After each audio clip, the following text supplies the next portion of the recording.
Hi guys, Yacca here. So we are heading into part 9 of the card review for Scholomance Academy. And this time we'll be going through Paladin and Priest, which are dual classes to each other. So let's head on into the review. Alright, first one that we'll have a look at is a 5-mana spell called Blessing of Authority. It gives a minion +8/+8, and it can't attack heroes this turn. So when the turn is handed over to your opponent, as such, you could attack.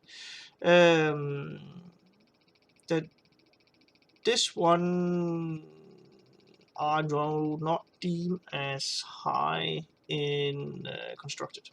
It's a good buff for 5 mana. You have a good buff spell on 4 mana, which is a Blessing of Kings. It's a 4 mana 4/4, and it has seen play in the past. This is just for 1 more mana, you get an additional +4/+4. But the downside that you can't attack heroes this turn, in constructed, that is too severe, because there's a really significant chance that this will get removed if you're against control decks, or be ignored if you're against aggro decks. The only kind of viable way to see this is if you have a significant taunt minion on the board, or you can play a significant taunt minion with this and then give it a buff to really hold off a bunch of pressure. Then that could be good. I just don't think there's a good suit for it right now, because you need both to play the taunt minion. It'll probably not stick around from the previous turn, so you need to play the taunt minion, and you need to put a Blessing of Authority on it. That's kind of a heavy drawback. However, if we go to Arena, you always have to be careful about if you don't clear a Paladin's board. The board buffs or the minion buffs they have are completely crazy. But this one for Arena, it is board centric, so you want to clear off the board, and it doesn't matter that you can't go face this turn, because you can on the coming turns. That's perfectly fine. But giving a minion a bunch of stats so you can do a value trade, that is really powerful. And therefore it's a powerful card, and it's much better in Arena, because that really is what the game plan usually revolves around: controlling the board, getting the efficient trades, and all this kind of stuff. And that is exactly what Blessing of Authority does for Arena. Then we have a 6-mana card, which is a 6-mana for 9 with the effect of Lifesteal. Just doing the vanilla test of the card, having 13 stats in total between life and attack, for 6 mana. Definitely it passes the test. However, looking at the card, I think it's a strong card. There's just not a good and solid fit for it at the moment in any of the Paladin decks that is available, and that you probably will be able to create out of the expansion. It's definitely a fine card. You don't mind getting this generated off. I can't even remember it in Pure Paladin. So if you run a Pure Paladin deck, you would generate 5 cards, 5 Paladin cards.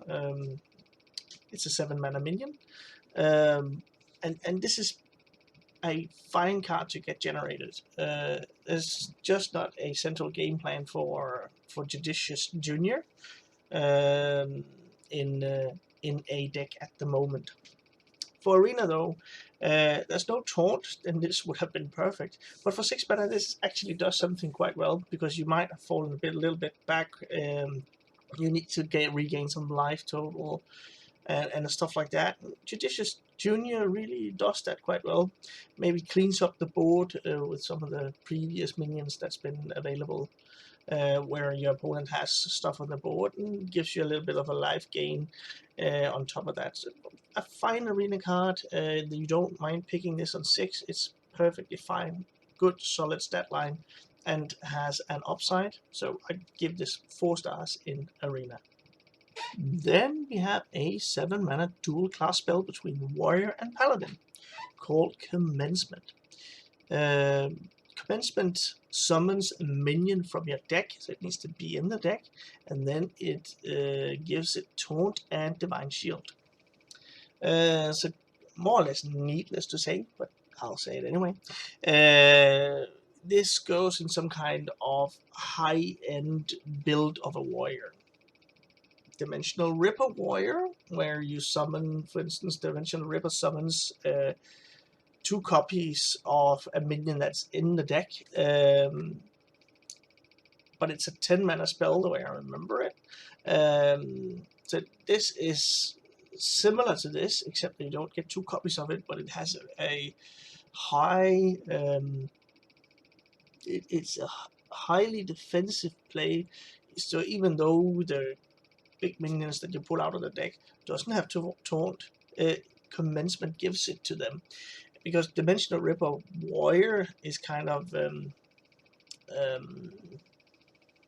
it's somewhat slow for and therefore not all that good right now, but it's an immense amount of value that you can just cheat stuff out of the deck. That I think with this I rated 4 stars in Constructed. I didn't know this could have been a thing when I rated other stuff like Rattlegore and stuff like that, but this could make Dimensional Ripper Warrior work, and this will be a solid card in that. For Paladin, I don't see the great big use case for it, but for Warrior, there's definitely a deck there that will be tried. I do give it 4 stars because it'll be played. We need to see if it's going to be strong enough to be competitively viable, but Dimensional Ripper Warrior has been a thing of the past, and also recent past. So it could work, and that's why I rate it so high. For Arena, it's completely opposite. You can't build a deck that you dictate how it's going to be the composition of the deck. So this might be that you just draw a 2-mana 3/2 minion and then give it Taunt and Divine Shield. Yay for 7 mana. So no, it's an awful Arena card. You can't build around this in any way, and that goes for both classes. So it's a constructed card. Try to avoid it at all cost in Arena. We have a 1-mana dual class spell between Paladin and Priest called Wave of Apathy. Wave of Apathy sets the attack of all enemy minions to 1 until your next turn. So when the turn goes over to your opponent, the board is still going to be 1 attack. Just having this as a way to hold off some pressure, that's good. That's definitely good just on its own. But there's also this spell burst possibility with a low-cost spell like this. And one thing that comes to mind, at least for Priest, I was thinking about Azul Scheme in combination with the Cabal Acolyte, which has been revealed over this expansion. But this does the trick as well. For 5 mana, you get a 2/6 taunt, you drop Wave of Apathy, and then you steal a random minion from your opponent. I would say that's wow, even though there's just 1 minion on the opposing side.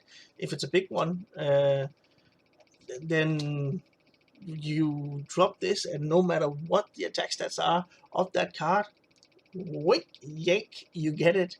So even though you only reduce the attack of one specific of 1 minion, that's perfectly fine. So it has dual applications in Constructed, so you can use that as a combo enabler, something like Spell Burst.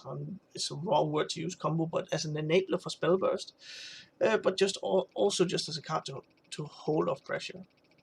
For Arena, this will, on your turn, allow you to dictate favorable trades. See, you need a board, but that's kind of the only thing that is a constraint of the card. You need a board, but when you do have a board, and then you can really do some favorable trades. And even when it goes to your opponent's turn, he's not going to have all that much stuff he can do. Of course, they have 1 attack, but still, it's a really reduced board in order to try and swing, in order for him to try and swing back in his favor. So I think this is definitely also going to be a strong arena card, just because it really allows you to dictate board trades, and that's really the main gist of what the arena game mode is all about. You can't do combos and stuff like that, like you can do in constructed, but that's perfectly fine. You don't need that as part of the game plan for arena. So 4 stars for both game modes. It's a solid card. Then we do have a quite interesting card, which has some applicability already. It's a 1 mana card between Warrior and Paladin. It's a dual class spell, where you give a damaged minion +3 attack and Divine Shield. So there's actually a combo available with Shield of Honor, which lets you do 28 points of damage. So you drop the Corcoran Elite, and you drop an Inner Rage on that. 2 Inner Rages. I know it's a bunch of cards, but hear me out. Less can also probably be good enough, but then the Corcoran Elite goes from 4 attack to 8 attack. Then you drop 2 Shield of Honors on the Corcoran, and it goes to, it's going to be 14. And then at this point you spend 6 mana. Then you spend another 3 mana on a Bloodsworn Elite and copy the damaged minion to copy the Corcoran Elite. So instead of a 14 and 1 Divine Shield, you have 2 14 and 1 Divine Shields, which has charge and can go face. I'm not sure, it's a bunch of cards that needs to work together, but it is something that is played already at the moment. So maybe in the early stages of the game, this could see some kind of play, but still, cards that has done this over the last expansion has been powerful, and that's why I rated 4 stars. It seems like a really good card.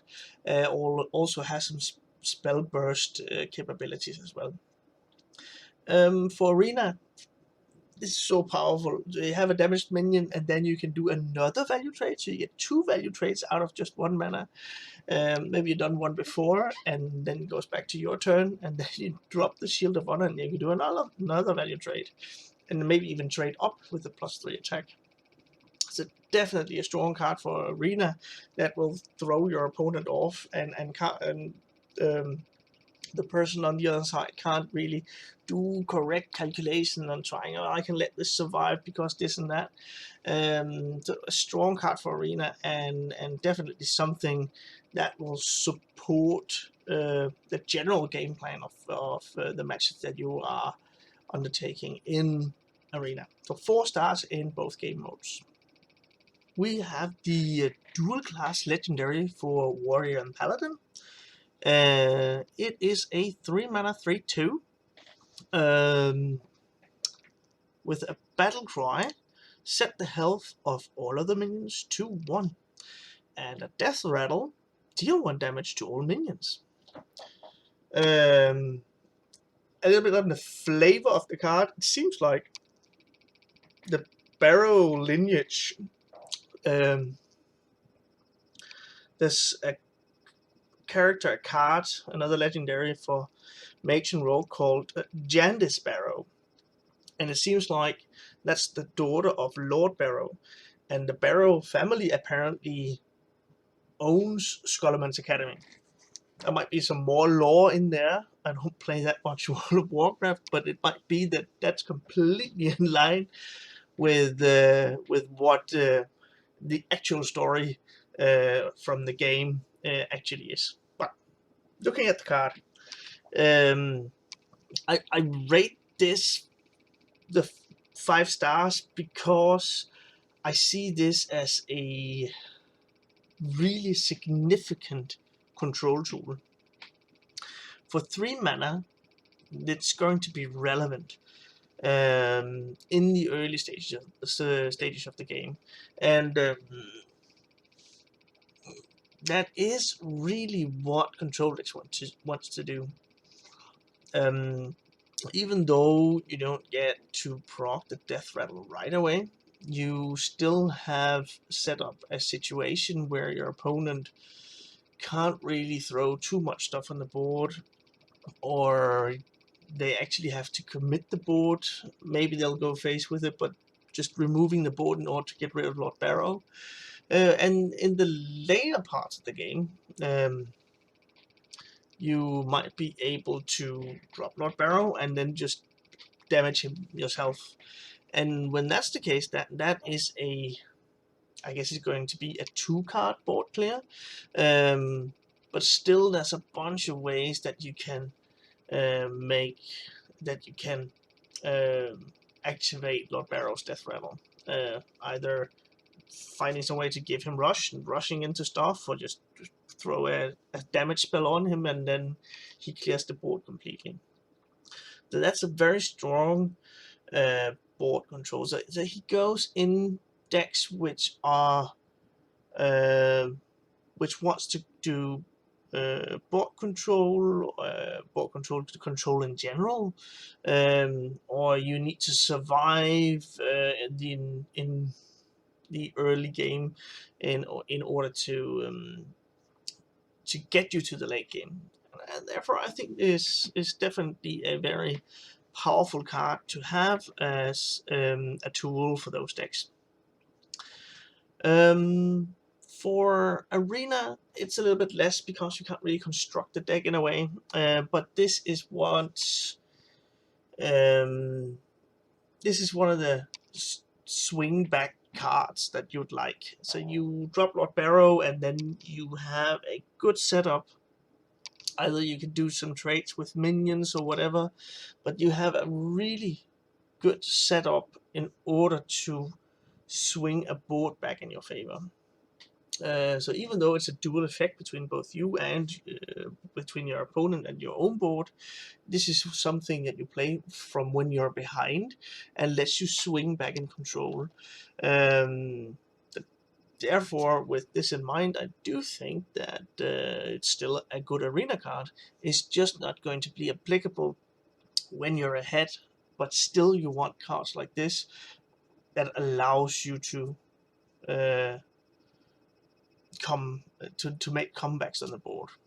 I think that's enough said around Lord Barrow.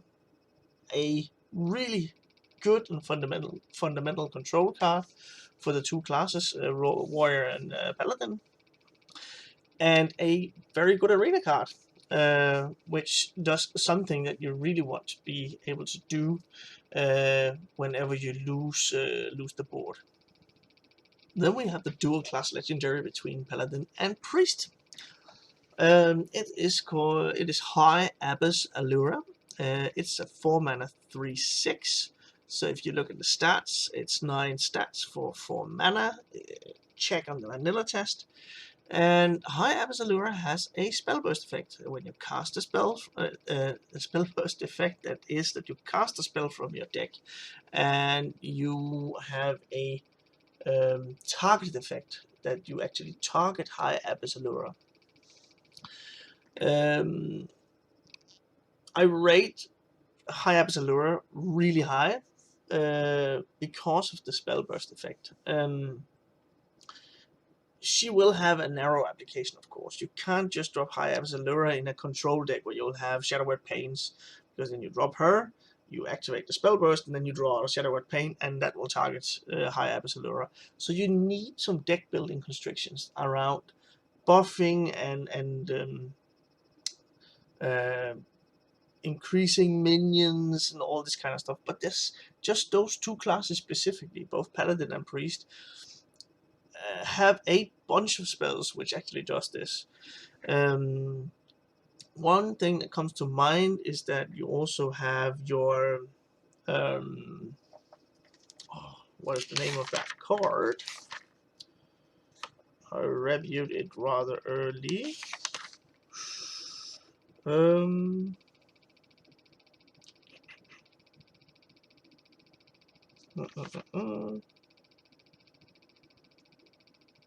Why does that elude me?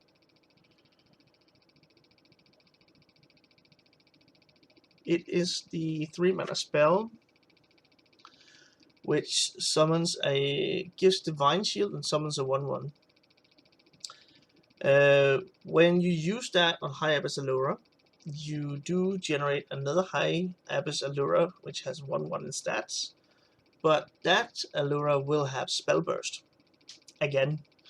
And the first High Abyss, will draw one spell from the deck, and then if you play another spell, the second High Abyss Allura will also get a spell. So there's some enabling cards where this actually works together really well and allows you to buff the board, draw out stuff, and play stuff on the board.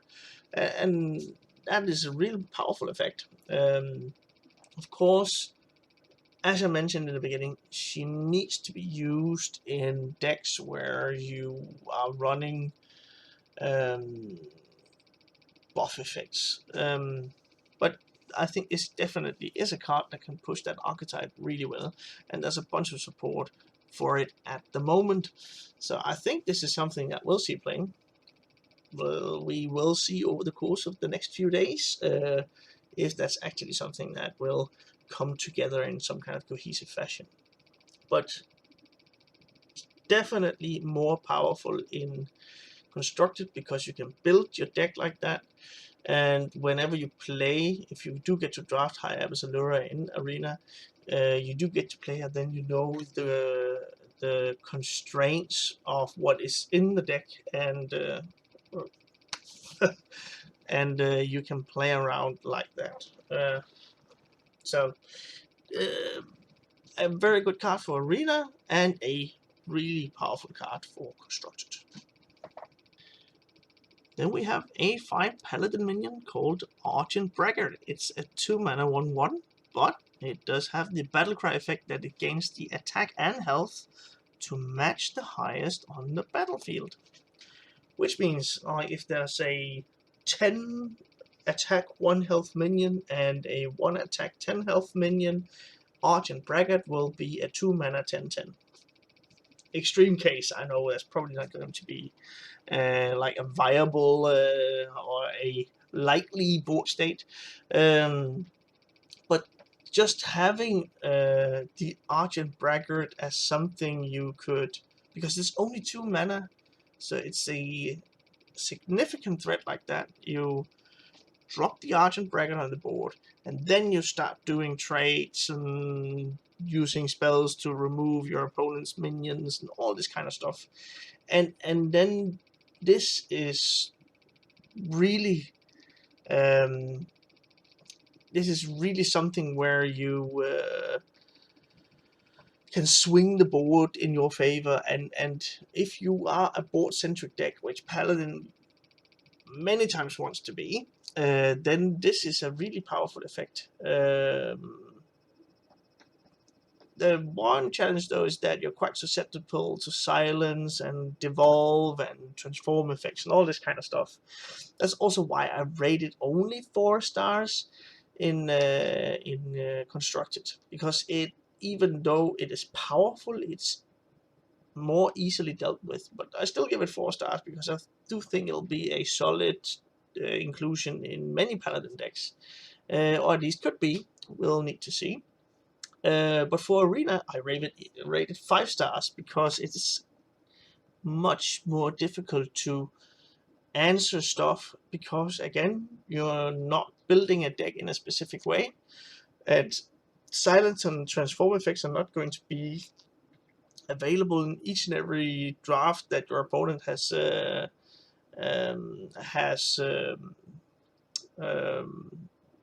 each and every draft they have had, and therefore this is even stronger in Arena, although I do think it's strong in both game modes. Alright, we're heading into the first Priest card, which is a 6-mana spell called Initiation. And what the card does, it deals 4 damage to a minion. It can be your opponent's, it can be your own, and if that kills it, then you summon a new copy on your side of the board. The mana cost to damage ratio is what I evaluate when I give it only 2 stars in constructed. This is kind of the finishing move on a minion, and of course it's such a high mana cost because the potential for it. So if you finish off a 10 drop with this one, you finish it off with the 4 damage and you get a 10 drop on your side of the board. And of course that is really powerful, and the mana cost has to be high in order to do this. But that's a very narrow use case, because if you're playing against this is a Murloc against Murloc Paladin, then you're paying 6 mana to remove a Murloc, which wouldn't usually cost more than maybe 3 mana. So you're removing a minion, and then you're getting something that doesn't provide any synergy or is not a powerful minion on your side of the board. So the application for initiation is not wide enough that it's probably going to see that much play in constructed. This is where I might be wrong, because the effect, as I said, is powerful, and because the effect is so powerful, that's why it's a good arena card, because the likelihood of this happening in arena and having some kind of significance, because you won't just be queued up against aggro decks. It's kind of more or less the same build, where you have solid early game and great powerful late game. This is much more of a relevant card in that situation. I actually misread this in the beginning, and I actually thought you could only target your own minions, which would have been completely crazy. But I still don't think this is going to be strong enough, because the mana cost is so high. It's only 4 points of damage. Maybe if you were more or less guaranteed to kill off a minion with like 6 or 8 damage, it might have been a little bit better. But this is an investment on top of you already having done stuff like AoE or traded in minions to a specific minion to get it to 4 life, and then you finish it all with an initiation. It just takes too much of an investment in order for this one to be viable and constructed the way I see it. But for arena, that is part of the game plan. That's the game mode in general, doing these value trades, and it's going to be a fine card which surprises your opponent. Kind of like in arena, it's going to be like a 6 mana mind control, and that's really powerful. So 2 for constructed, 2 stars there, and 4 stars for arena. Next one is a spell for priest. It's the Studies card for priest. It's a 1 mana spell called Draconic Studies, and it lets you discover a dragon, and your next dragon costs 1 less. There's been in the past, and probably still is, a good approach for priest to run some kind of dragon priest deck. So it is something that you could see and use. For instance, if you run like a Highlander priest, I could imagine using this in order to mitigate the weakness of Dragon Queen Alexstrasza, for instance. So a late game kind of set up turn just before you get to Dragon Queen Alexstrasza, then you'll be able to do the powerful turn where you actually can pump out all the dragons. So you drop the Dragon Queen, and then that will cost 8, and on turn 10 you have 2 mana left in order to throw out the last 2 if you need it. So it has some kind of applicability in constructed, but I only rated 3 stars because, as generally with the discover cards, if there's a specific dragon you hope to discover, always you should just try and seek to put it in the deck. But there's some cases where you need to hold a dragon for an effect of a battle cry to happen, then this could be the extra dragon that you might need, and maybe even specifically in Highlander decks where you have the constraint of only running one card of each. There's a chance that it'll see play, and it's going to be okay powerful because there's a lot of dragons which are powerful, and it's not summoning dragons because a lot of the dragons do have battle cry effects which are really powerful. So generally those things work together. And for Arena, just generating a dragon, it's to discover a dragon, and dragons are so powerful, and a lot of them are legendaries. That's going to be nuts in Arena. So you're not going to be, well, it is a late game card, but generating a dragon that lets you do something, it might be a dragon which has initiative or taunt, stuff like that, or any kind. It's of course going to be priest and neutral relevant ones, so you're not going to get anything like you get out of the Dragon Queen, but still it's going to be really powerful for Arena. Then we have Mind Render Illusia, which is the priest legendary. It's a 2-mana minion with 1/3 stat lines with a battle cry that you swap hands and decks with your opponent until your next turn. Really interesting effect, and cards. There has been cards like this. I remember one at least, which has been played viably in meta decks, and this could also do that. It's low enough in mana cost that it is relevant for you to be able to still use mana. If it's like 8, 9, 10 mana, you can still have a bunch of mana left in order to disrupt stuff that your opponent has in hand. It can be a combo disruption kind of card. It can be something where you deplete your opponent's resources. Do be mindful though that your opponent will have your hand until the next turn. So there's kind of I think to be cautious about there. But then again, I don't rate it insanely high, but it is definitely a tech inclusion. And like I mentioned in the very first review videos, if there's a viable, a good tech card, I could for instance include that as a 3. And because it's a tech card, I do think this will see play in certain situations, in tournaments, or if the meta has it's a constituted meta which does something Mind Render will counter. Mind Render Illusion will counter. So therefore, I think it's going to be good. Good enough that we'll see it at least, and therefore I give it 3 stars. For Arena, it's a little bit different.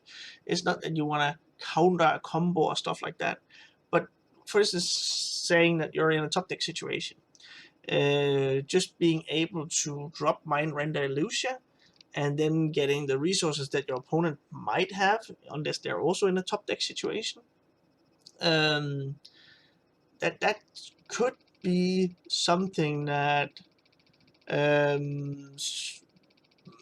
swings something a little bit back, or you have knowledge of what is in your opponent's hands and stuff like that. They will also know what is in your hand unless it's actually depleted, and that's to me that is a really interesting and powerful effect. It's not going to be something that you just drop on 2 and then yes, that's it, that's a powerful 2-drop. It is not. It's actually a quite poor 2-drop because it doesn't trade well with anything. Each and every other 2-drop in the game will actually take care of Mind Render Illusion. So it's something for the late game, which does something rather specific. And just having that as an option in the deck that you have drafted could actually be a good thing towards the late game. So also 3 stars for Arena. And the last card, which is in this review, is a 2-mana spell called Power Word Feast.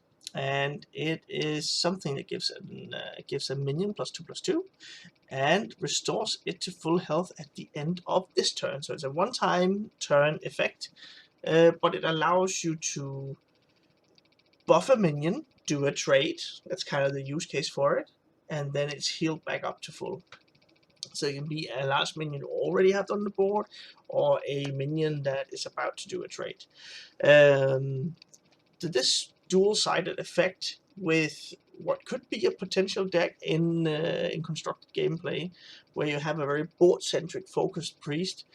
I think in that kind of archetype, it could actually be a card which actually does something and can be run. But it needs a bit of support. That's why I only rated 3 stars. It is a powerful effect, so it's not something where I would say that it's completely off. But it needs a certain deck and some support for it to be really great. Then we have Arena. This really supports the game plan of what you want to do in Arena. And just having this cheap spell, which does both buff a minion and actually heal it to full, will be something that really disrupts the game plan, and therefore something that really skews the board back in your favor. Those cards are really amazing in Arena, and that's also why I rated 4 stars. It's cheap enough that you can get this played in future turns. It's and it'll really be a powerful effect having this heal connected to it. So definitely 4 stars in Arena. It's going to be a powerful card there, and you could also see play in Constructed. Alright guys, that concludes part 9 of the card review, and we only have few cards left, so stay tuned for that, and thanks for watching guys.